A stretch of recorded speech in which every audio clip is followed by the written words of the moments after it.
Hello, I'm Rob Price. This season, we're exploring Agentic AI from the perspectives of those driving its evolution. Welcome to Futurise.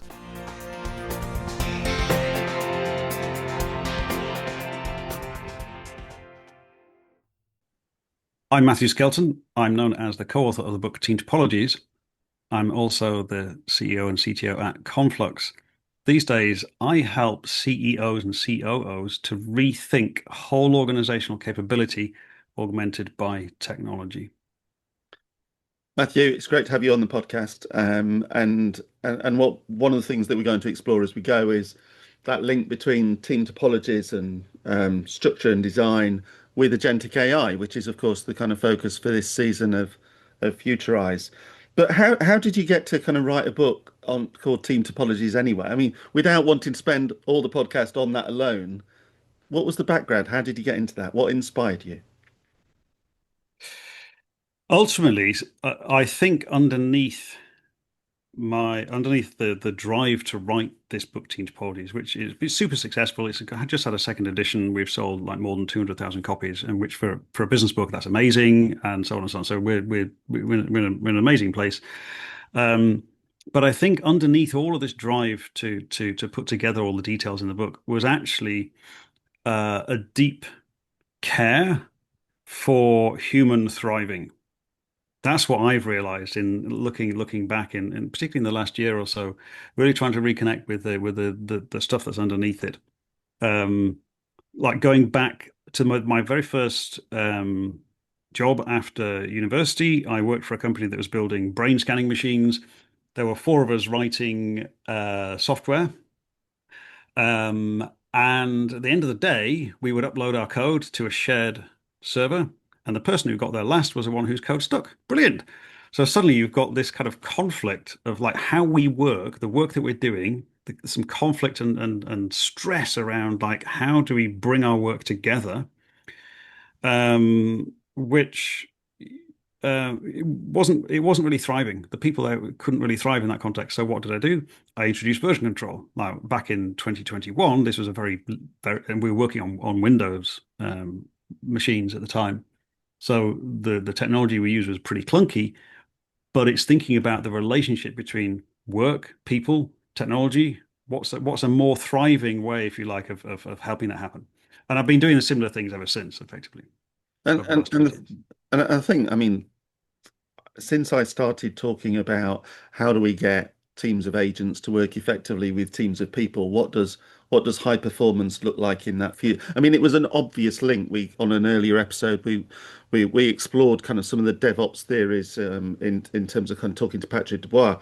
So there's a clear link, and I can imagine that that focused some of the changes in terms of the 2019 versus the 2025 edition. But what was different in the second edition?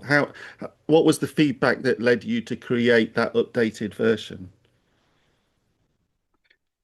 Um, so a few things really.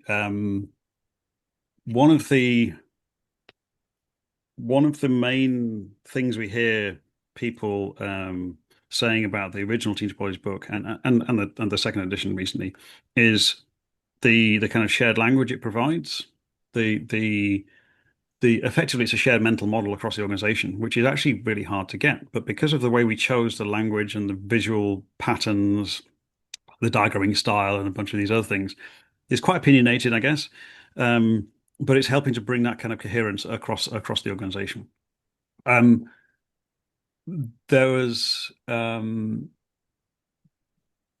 so there's a few tweaks to some of the language and things, in particular, the idea of platforms as a grouping rather than just a single team, because ultimately, um, a capability, a Team Topologies platform is something that improves flow and reduces cognitive load. It could be anything. It could be a wiki page. It could be a blob of technology. It could be something else.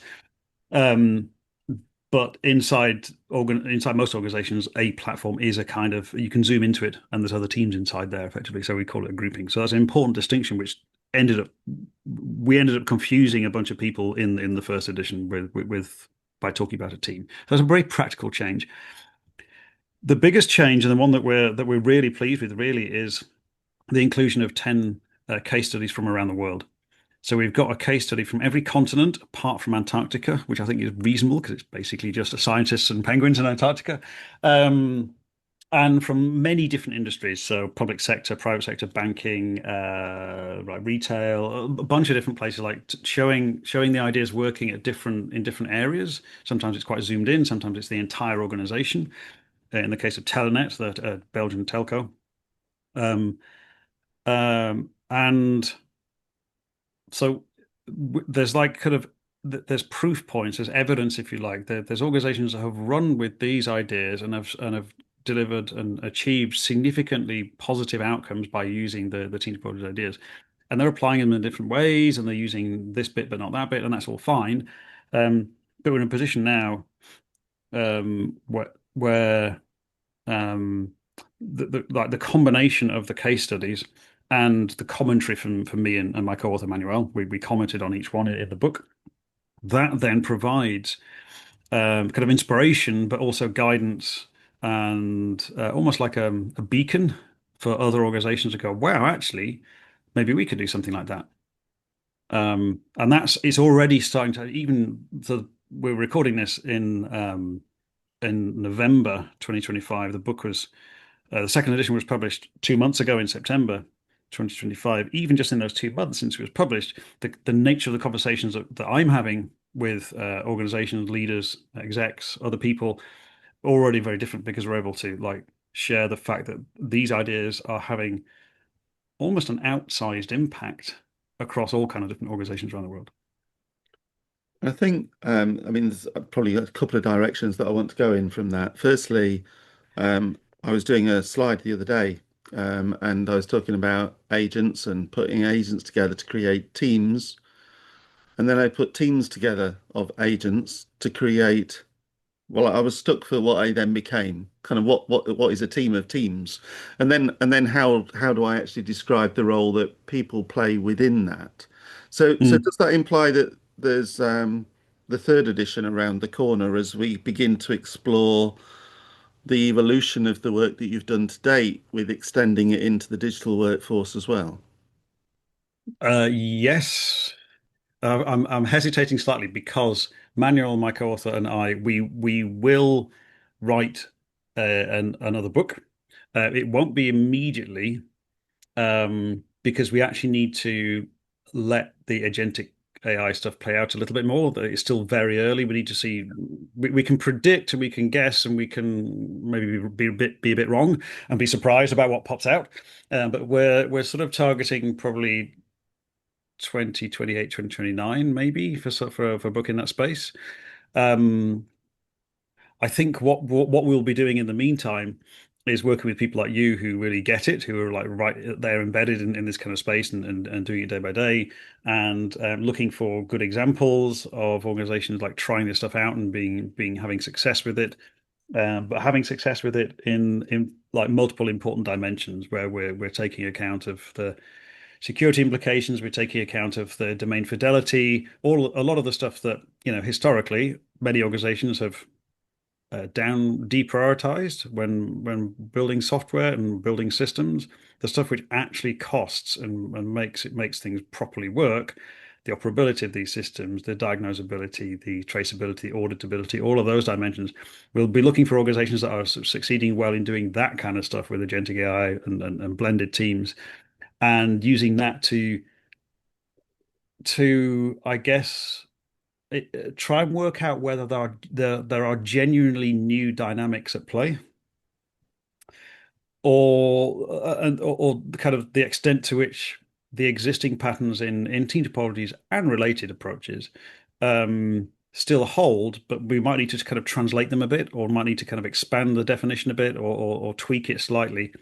And I'm sure it's a combination of both because I'm pretty confident that there's a lot of the core ideas in team topologies, particularly around fast flow of value and cognitive load as two key concepts. I think they will absolutely still remain. Maybe there's some brand new stuff that pops in with Agentic, or it's like an expansion or a tweaking or something like that. Um, but it's like too early to tell yet. But I'm very confident that with if you truly understand the foundational principles behind team topologies and what we're trying to achieve, which is more effective, more humane organizations, then using those lenses helps you approach all the agentic AI stuff. It certainly helps me to approach it.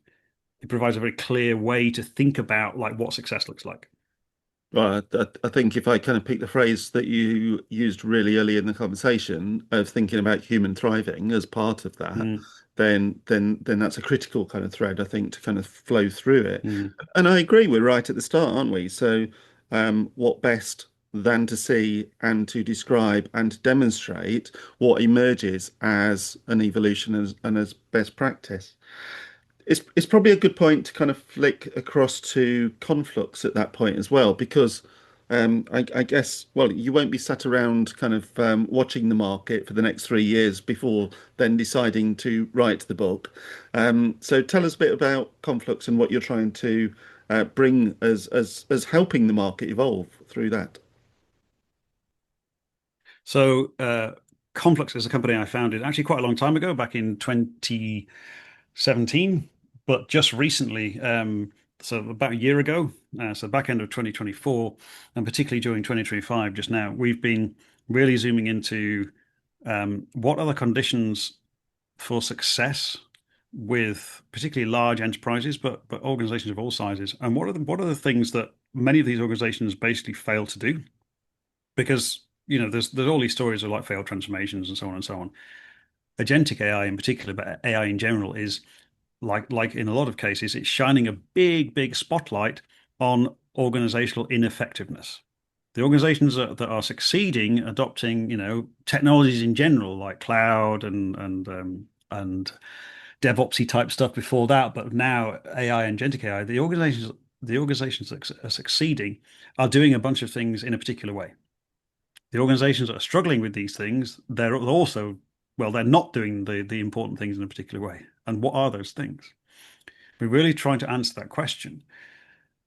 Um, and for me, um, the thing that the organizations that succeed, the common thread really for succeeding organizations is that the leaders have worked out how to empower groups of people to be good stewards of outcomes on an ongoing basis.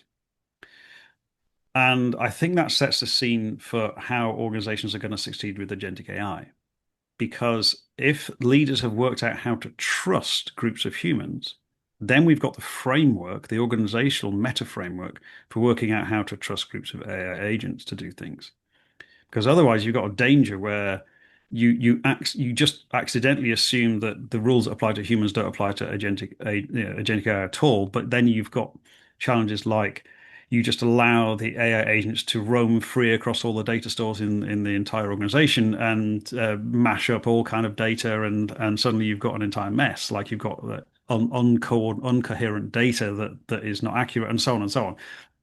Whereas we wouldn't do the same thing with humans. We've got security boundaries in place. We've got limits in place for what data people can see for very good reasons. And it's not just regulation. It's the reason we've got boundaries in place is for coherence and for ability to achieve things, do work in a way where we've got bounded risk.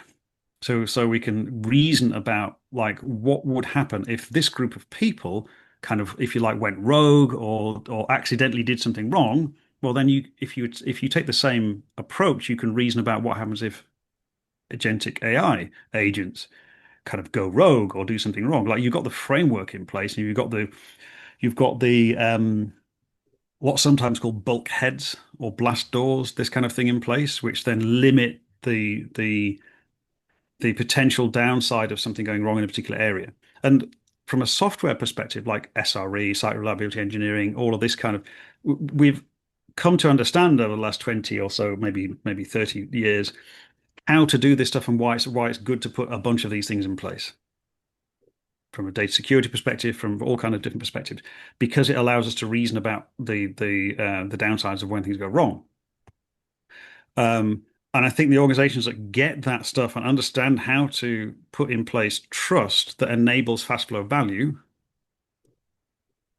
are the ones then that are going to be able to really take advantage of like agentic AI, because we'll have the right kind of framework in place to put the trust boundaries in a sensible way that then has a story for the auditor. When something goes wrong, the auditor comes in and goes, well, why did this happen? You went, well, it happened because of this reason, but we limited the damage to this area. Okay, that sounds fine. Rather than we had no limits in place, and this AI went wild and trashed all our data. Like that's not a good story for the auditor.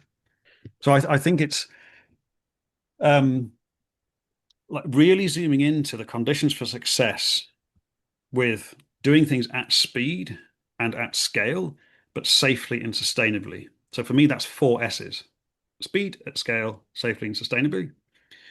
That's what success looks like for for most organizations, I would argue, that are not ephemeral. Um, and how do we achieve it? Well, we need to empower people to be excellent. We need to empower people, and by extension, AI agents to be excellent. And there's lots of different dimensions for excellence, but it's like good practices, it's accuracy, a bunch of these different kind of quality attributes. But it's the act of like empowering people, working out how we trust them. So there's like the design of the system of work. It turns out most organizations really do not zoom into and focus on that kind of empowering groups of people or even empowering leaders. And so the work we're doing at Conflux now is it brings together a lot of the stuff from Team Topologies as like a foundation.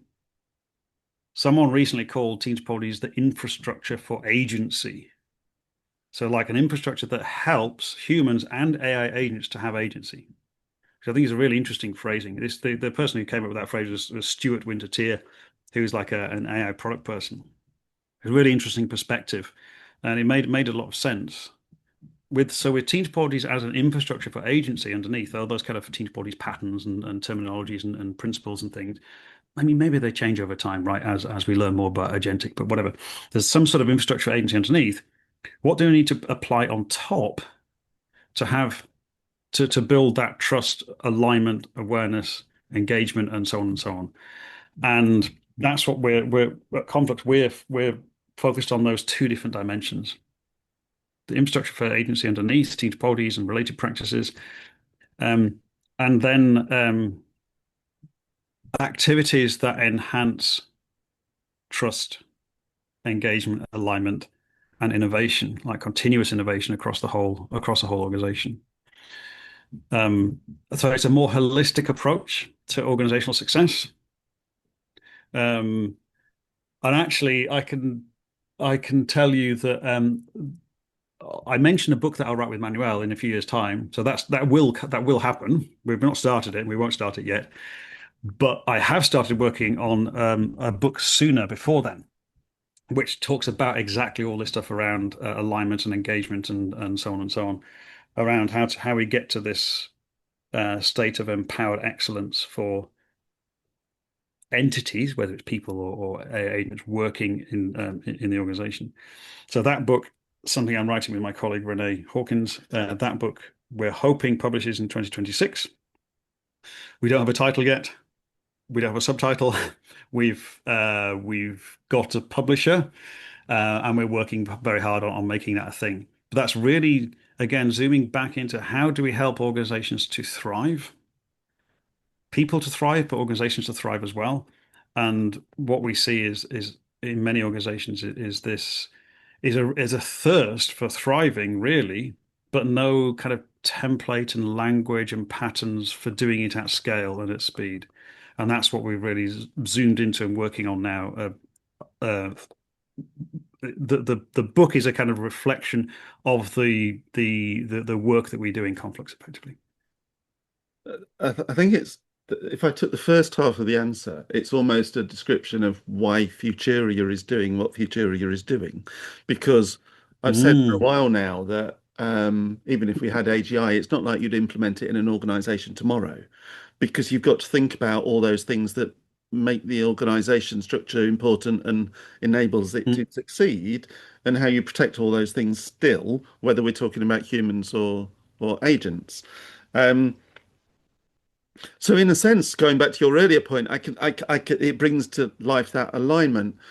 ages ago, one of the guys working for me 15 years ago wrote an article around what would we all do if the IT actually worked, and that was the other point about that you said at the start, because in a sense it hasn't over a period of time.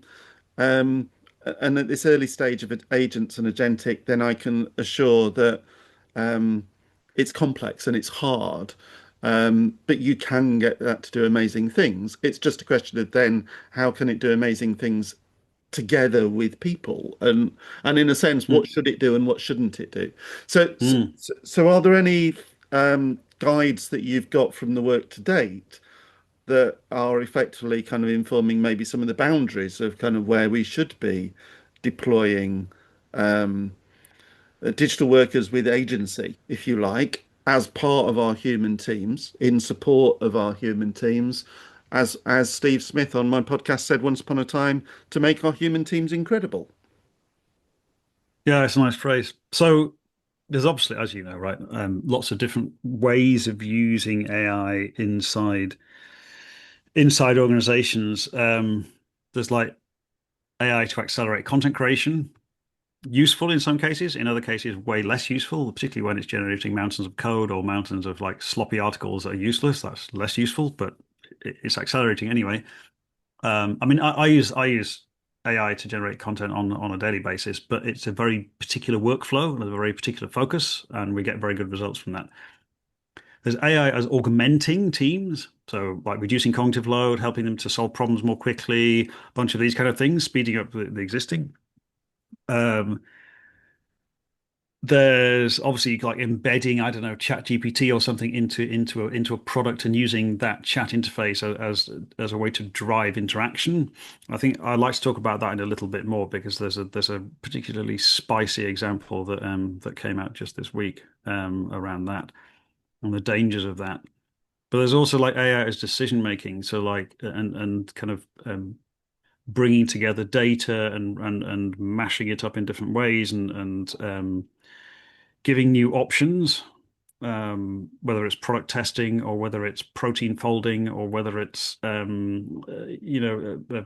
different product options that we haven't seen because like the AI is doing that product data mashup in a way which would have taken far too long for humans to do. So we don't in the past have only done one or two of those things. AI is able to do 120 of them in the same period of time or whatever. So um, for me, um, using that using that grounding principle of how do we help humans and organizations to thrive. I think that's a slight difference for me compared to other people. A lot of people zoom into to thriving humans as individuals. I always take the both approaches, like thriving individuals, yes, but what does it take for an organization to thrive? Almost like an organism, almost like a creature.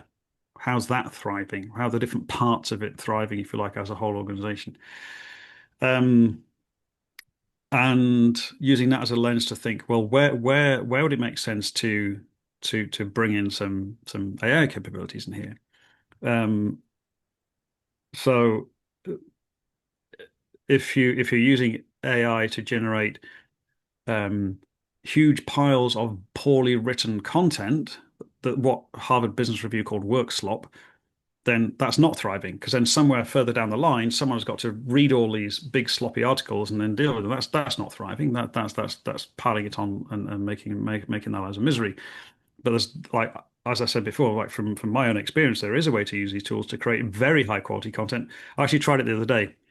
There was part of one of my blog posts would been fully generated by AI. I went to Grammarly, the grammar checker, and it's got like an AI detection tool. And I pasted in that segment, and it said 0% AI generated, and it was actually 100%, right? It was no. The trick, of course, it was based on me talking directly to a recording, so the quality was very focused. Um, but there we go. Like then, and the results of those of that particular blog post were well received, and people found it valuable, and so on and so on. So like, there's again thinking about um, effectively providing value and helping people to thrive. For me, feels like a really important lens in decision making here. But I love the point you make around organizations thriving. I listened to someone talk on the radio the other day, and they were advocating continued and accelerated use of AI to enable us all to live a life of leisure. And I just asked the That that question, that that carrot has been dangled in front of people for hundreds or thousands of years, right?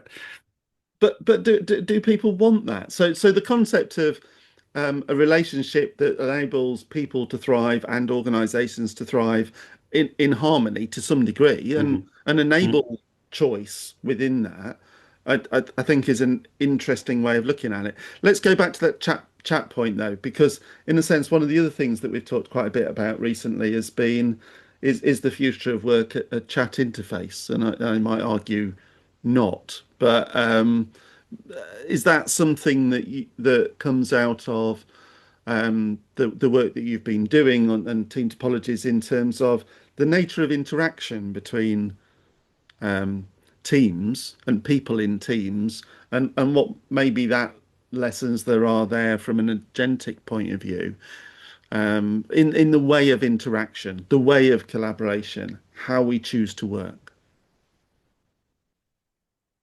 That's a nice question. So I mean, from a personal perspective, I find chat interfaces not particularly useful. I basically don't use them at all. Um, because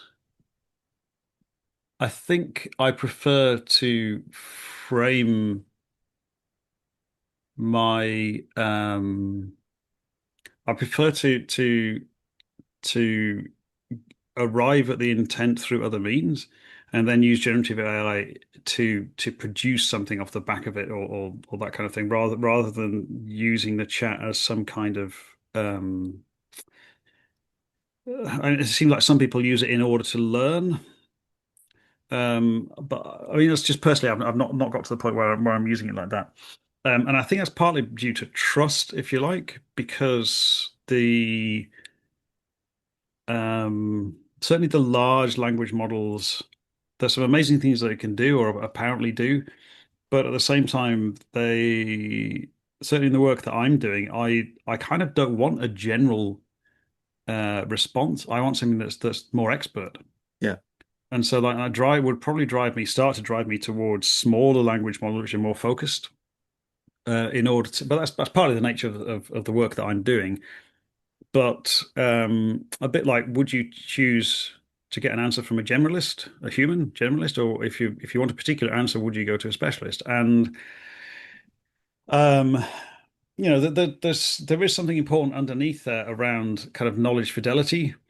So the larger the model, the less potentially the lower fidelity. I mean, I'm not an expert in that space, but there's plenty of decades of historical evidence around, excuse me, around expert systems which have got a very focused domain expertise and then produce very good results, but only in that domain, and that should be totally fine. So anyway, just going back to the chat interface. What I can imagine, actually, this is completely off the top of my head, is I can imagine. So there's a concept in the Team Topologies book that we call Team API.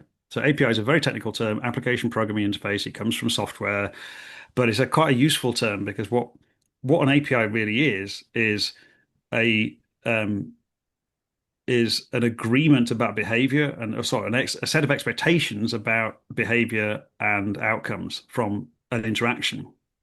That's the general version of an API. Now it's encoded into software in a particular form, but actually the process of getting to an API is more collaborative. There's a collaboration phase. You get to a point where you understand what the expectations are and what you're going to get back from that API and all that kind of stuff.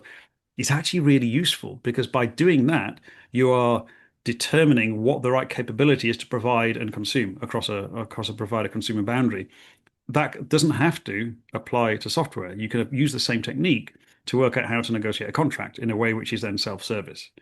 So the API thing, and there's an entire book about this, which is called Unbundling the Enterprise. Amazing book. Go and buy it. Go and read it. If you're working in this space at all, it's absolutely essential. It's from the same publisher as Team Topologies. In the Team Topologies book, there's this concept of Team API, where we're talking about a team like effectively defining and exposing the details of what they're working on, how they like to work, what stuff they're working on right now, when they have their daily stand-up, a whole bunch of stuff like this, so that other teams in the organization have got a clear understanding of how to interact with that other team. I can imagine that you might then have a tool which is like a chat interface, like a GPT style thing into that team API, which allows people to query it like that. And if you put enough data in there, put enough information in the right way, that potentially becomes quite useful. So you can query that team API like by a chat. I can imagine, I've just invented a product idea. Anyway, imagine that as a thing. That would actually be really useful. You can then go and ask it in natural language or voice or whatever, something about that team and what they like to do and how they behave and I don't know what dependencies they've got and blah, blah, blah. That could potentially be very useful. But we're thinking about it again, in terms of that, the reason we've got that there is to empower other people to be able to make better decisions Yeah. independently, asynchronously, all that kind of stuff. It's a focusing lens for where we put that technology. If we can wrap it up, one of the things that you kind of said there was that point around expertise, and uh, I think it's something I've talked about before, where we firmly advocate for niche expert agents over a generalist every Hmm. time because you just get Hmm. a better quality of output when they are acting as part of a team. So if we think about finishing with a kind of tip based on your experiences of team topologies over the last kind of 6 years in terms of the two versions of the books, looking forward to the future one, what would be the top tip that you'd give for people to think about in their work as they kind of look at the things that they're doing with the agents and agentic and teams? What might you kind of suggest they have a look at? Whoa. Um, okay, a few things. The first thing, um, really try and understand who the value consumers are inside and outside your organization.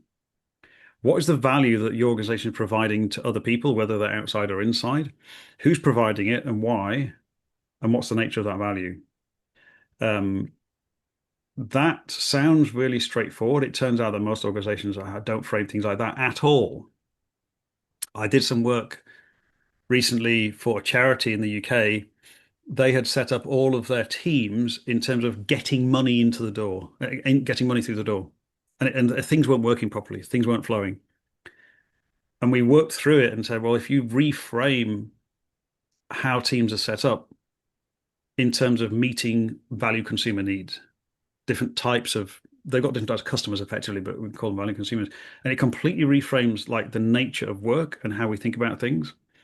Just as an example, but it turns out that reframe in terms of value flow effectively is really significant, and it's really valuable to take the time to properly understand the value consumers and what their needs are.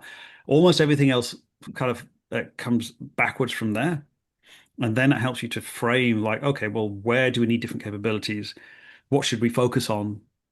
Um, like if you've got a team that's currently, say, building a software service or building some sort of software-ish product around meeting a particular need, then as you introduce agentic AI, you realize that the purpose of that team or the focus of that team can remain in the same area. It's meeting the same needs, but the activities that team is now doing might be more about setting the guardrail, setting the constraints, setting some goals for the agentic AI, that kind of thing. But we're still zoomed into the solving that problem, the user needs problem. We're not thinking about it in terms of technology or money or something else. It really helps us navigate this change as AI comes in is a thing. I mean, there's a bunch of other things as well, but that one thing, like really understand what the value consumers are, multiple different levels of the organization, that is such an unlock for every organization, really. Fantastic. Matthew, we'll have to do this again, kind of 2027, 28, when kind of Let's do it. the book's kind of uh, informed by everything that we've then seen happen over the next 2 years. But great to kind of talk to you about team topologies and applying that in an agentic space. Thank you. Love it. Thanks so much, Rob.